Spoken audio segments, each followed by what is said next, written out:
Case 1. Kanjuruhan, 2022, 1 October 2022. Kanjuruhan Stadium, Malang, Indonesia. 42,000 people packed into a stadium built for 38,000. Arema FC had just lost 3-2 to their bitter rivals Persebaya Surabaya. Around 3,000 furious Arema supporters invaded the pitch. Police fired tear gas into the crowded stands, a tactic explicitly banned by FIFA for use in enclosed stadiums. The gas triggered a mass panic. Thousands of fans surged toward the exits. Gate 13 was locked. The crush was so severe that victims suffered compressive asphyxia, standing upright, unable to expand their lungs. Within minutes, 135 people were dead. 583 more were injured. The final death toll included 17 children. Indonesia's Football Association banned Arema from hosting matches for the rest of the season. But the institutional failure, police negligence, locked exits, and banned tear gas cost 135 lives. 24 May 1964. Estadio Nacional, Lima, Peru. 53,000 fans watched Peru face Argentina in an Olympic qualifier. In the final minutes, a goal by Peru was disallowed by the referee. A fan named Victor Vasquez, known as Negro Bomba, invaded the pitch to confront the official. Police responded with tear gas, fired directly into the crowd. The terrified masses stampeded toward the stadium's steel-shuttered exits. The shutters were closed, bodies pressed against metal. The victims died from internal hemorrhaging and asphyxiation, their ribs crushed, their lungs unable to expand. 328 people were killed, 500 more were injured. It remains the deadliest disaster in football history. No significant stadium safety reforms followed in Peru. The dead were buried in mass graves. The stadium continued hosting matches within weeks. 15 April 1989.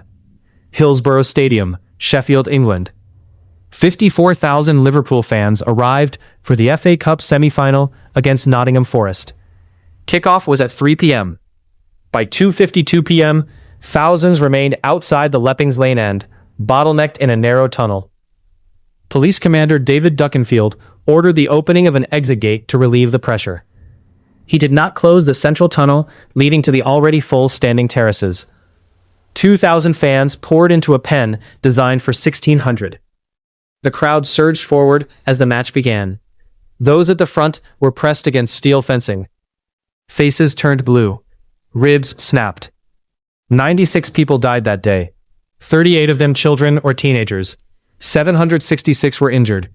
Tony Bland, 22, survived in a persistent vegetative state for nearly 4 years before becoming the 96th and final victim. The police initially blamed drunk Liverpool fans. The truth emerged decades later. Gross negligence by South Yorkshire Police. The disaster led to the Taylor Report, which mandated all Cedar stadiums in England's top divisions. The families waited 27 years for justice. No police officer was ever convicted. 9 May 2001. Accra Sports Stadium, Ghana. Arch rivals Hearts of Oak and Asante Kotoko faced off. Hearts of Oak won 2-1. Kotoko fans, enraged, began ripping plastic seats from the stands and hurling them onto the pitch. Police fired tear gas into the stands. The gas created a stampede toward the stadium's narrow, partially locked exits. Fans pressed against the gates. Those closest to the railings were crushed. Many died of suffocation and broken ribs. 127 people were killed. A government inquiry blamed police overreaction and poor safety planning. No major stadium safety legislation was enacted. The stadium reopened within months. Ghana's football authorities promised better crowd management. The promises were never fully implemented. 20 October 1982. Luzhniki Stadium, Moscow, Soviet Union. The temperature was -10 degrees Celsius. Snow fell on the pitch. Only 16,500 spectators braved the cold in a stadium that held 82,000. FC Spartak Moscow hosted HFC Harlem in a UEFA Cup match. In the final minute, Spartak scored. Fans who had been leaving the stadium turned back to celebrate. They collided with fans still exiting on Stairway 1 of the East Stand. The steel railing gave way. Hundreds of fans, mostly adolescents between 14 and 19 years old, collapsed onto the concrete. The crush was so intense that victims died of compressive asphyxia. 66 people were killed. The Soviet government suppressed the story for 7 years. Official reports initially claimed 3 deaths. Western outlets speculated 340. The truth only emerged in 1989, with the collapse of the Soviet Union. No one was held accountable. The stadium hosted the 2018 World Cup final, 29 May 1985. Heysel Stadium, Brussels, Belgium. The European Cup final, Liverpool versus Juventus. The 55-year-old stadium was crumbling, with a decaying wall separating the Liverpool section from a neutral zone, filled with Juventus fans. Liverpool fans charged through a flimsy chicken wire fence. The Juventus supporters fled. They pressed against a retaining wall. The wall collapsed under the weight. 39 fans, mostly Italians, were crushed to death. 600 were injured. Despite the deaths, UEFA allowed the match to proceed. Juventus won 1-0. English clubs were banned from European competition for 5 years. 14 Liverpool fans were convicted of manslaughter.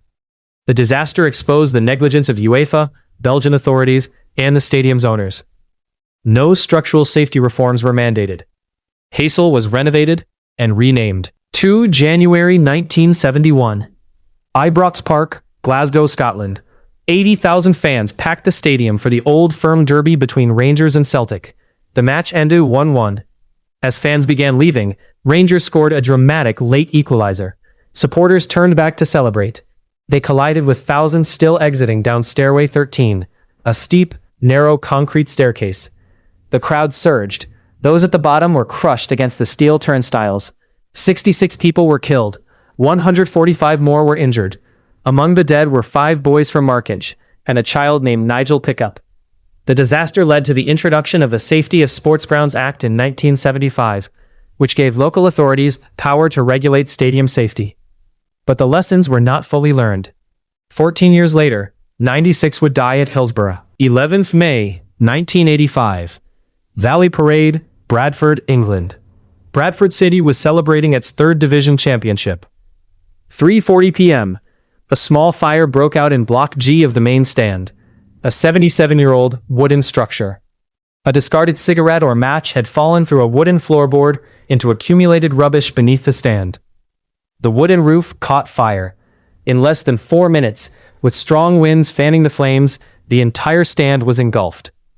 56 spectators died. Some died in their seats. Over 250 were injured. The main stand had no fire extinguishers. The exits were locked to prevent ticketless fans from entering. The fire exposed the lethal combination of outdated wooden stadiums and negligent safety standards. The disaster led to the Fire Safety and Safety of Places of Sport Act 1987, which banned wooden stands in UK sports grounds.